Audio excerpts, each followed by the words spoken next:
2 രാജാക്കന്മാർ അധ്യായം 6. കോടാലി പൊക്കിയെടുക്കുന്നു. പ്രവാചകഗണം ഏലീഷായോട് പറഞ്ഞു, അങ്ങയുടെ സംരക്ഷണത്തിൽ ഞങ്ങൾ താമസിക്കുന്ന ഈ സ്ഥലം വളരെ പരിമിതമാണ്. നമുക്ക് ജോർദാൻ അരികെ ചെന്ന് ഓരോ മരം വെട്ടി അവിടെ ഒരു പാർപ്പിടം പണിയാം. അവൻ മറുപടി പറഞ്ഞു, പോയിക്കൊള്ളുവിൻ. അപ്പോൾ അവരിലൊരുവൻ പറഞ്ഞു, ദയവായി അങ്ങും ഈ ദാസന്മാരോടുകൂടെ വരണം. വരാം, അവൻ സമ്മതിച്ചു. അവൻ അവരോടുകൂടെ പോയി. അവർ ജോർദാനിലെത്തി മരം മുറിച്ചു. തടി വെട്ടിക്കൊണ്ടിരിക്കുമ്പോൾ ഒരാളുടെ കോടാലി ഊരി വെള്ളത്തിൽ വീണു.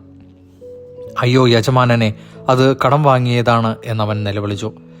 എവിടെയാണ് അത് വീണത്? ദേവപുരുഷൻ ചോദിച്ചു. സ്ഥലം കാണിച്ചു കൊടുത്തപ്പോൾ അവനൊരു കമ്പ് വെട്ടിയെടുത്ത് അവിടേക്ക് എറിഞ്ഞു. അപ്പോൾ ഇരുമ്പ് പൊങ്ങി വന്നു. അതെടുക്കുക, ഏലീഷ പറഞ്ഞു. അവൻ കൈനീട്ടി അതെടുത്തു. സിറിയയെ തോൽപ്പിക്കുന്നു. ഒരിക്കൽ സിറിയ രാജാവ് ഇസ്രായേലിനെതിരെ യുദ്ധം ചെയ്യുകയായിരുന്നു. പാളയമടിക്കേണ്ട സ്ഥലം രാജാവ് ഭൃത്യന്മാരുമായി ആലോചിച്ചുറച്ചു. നീ ഇങ്ങോട്ട് കടക്കരുത്, സിറിയക്കാർ അവിടം ആക്രമിക്കാനിരിക്കുകയാണ് എന്ന് ദേവപുരുഷൻ ഇസ്രായേൽ രാജാവിന് സന്ദേശം അയച്ചു. ദേവപുരുഷൻ പറഞ്ഞ സ്ഥലത്തേക്ക് ഇസ്രായേൽ രാജാവ് സൈന്യത്തെ അയച്ചു.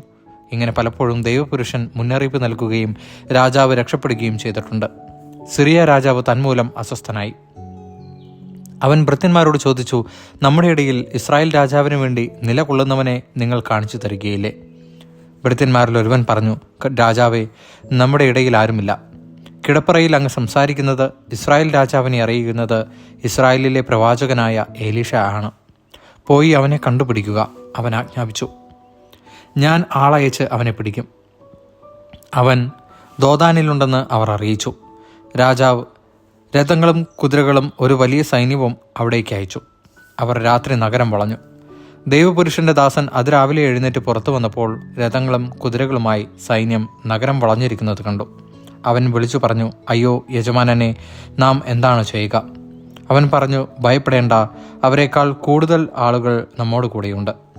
അപ്പോൾ ഏലീഷ പ്രാർത്ഥിച്ചു, കർത്താവെ, ഇവൻ്റെ കണ്ണുകളെ തുറക്കണമേ, ഇവൻ കാണട്ടെ. കർത്താവ് അവൻ്റെ കണ്ണുകൾ തുറന്നു.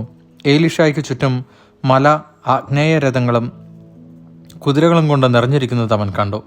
സിറിയക്കാർ തനിക്കെതിരെ വന്നപ്പോൾ ഏലീഷ കർത്താവിനോട് പ്രാർത്ഥിച്ചു, ഇവരുടെ കണ്ണുകളെ അന്ധമാക്കണമേ. ഏലീഷായുടെ പ്രാർത്ഥനയനുസരിച്ച് അവിടുന്ന് അവരുടെ കണ്ണുകളെ അന്ധരാക്കി. അപ്പോൾ ഏലീഷ അവരോട് പറഞ്ഞു, വഴി ഇതല്ല, പട്ടണവും ഇതല്ല. എന്നെ അനുഗമിക്കുക. നിങ്ങൾ അന്വേഷിക്കുന്നവൻ്റെ അടുത്തേക്ക് ഞാൻ നിങ്ങളെ കൊണ്ടുപോകാം. അവൻ അവരെ സമരിയയിലേക്ക് നയിച്ചു. അവർ സമരിയയിൽ പ്രവേശിച്ച ഉടനെ ഏലീഷ പ്രാർത്ഥിച്ചു, കർത്താവെ, ഇവരുടെ കണ്ണുകൾ തുറക്കണമേ, ഇവർ കാണട്ടെ. കർത്താവ് അവരുടെ കണ്ണുകൾ തുറന്നു. തങ്ങൾ സമരിയയുടെ മധ്യത്തിലാണെന്ന് അവർ കണ്ടു. അവരെ കണ്ടപ്പോൾ ഇസ്രായേൽ രാജാവ് ഏലീഷായോട് പറഞ്ഞു, എൻ്റെ പിതാവേ, ഞാനിവരെ കൊന്നുകളയട്ടെ. അവൻ പറഞ്ഞു, അവരെ കൊല്ലരുത്. നിങ്ങൾ വാളും വില്ലും കൊണ്ട് പിടിച്ചടക്കിയവരെ കൊല്ലുമോ? അവർക്ക് ഭക്ഷണപാനീയങ്ങൾ കൊടുക്കുക. അവർ ഭക്ഷിച്ച് സ്വന്തം യജമാനൻ്റെ അടുത്തേക്ക് പോകട്ടെ. രാജാവ് അവർക്ക് വലിയ വിരുന്നൊരുക്കി. ഭക്ഷിച്ച് തൃപ്തരായ അവരെ അവൻ വിട്ടയച്ചു. അവർ തങ്ങളുടെ യജമാനൻ്റെ അടുത്തേക്ക് പോയി. സിറിയക്കാർ പിന്നീട് ഇസ്രായേൽ ദേശം ആക്രമിക്കാൻ വന്നിട്ടില്ല. കുറേ കാലം കഴിഞ്ഞ് സിറിയ രാജാവായ ബെൻഹദാദ് സൈന്യം ശേഖരിച്ചു സമരിയ വളഞ്ഞു.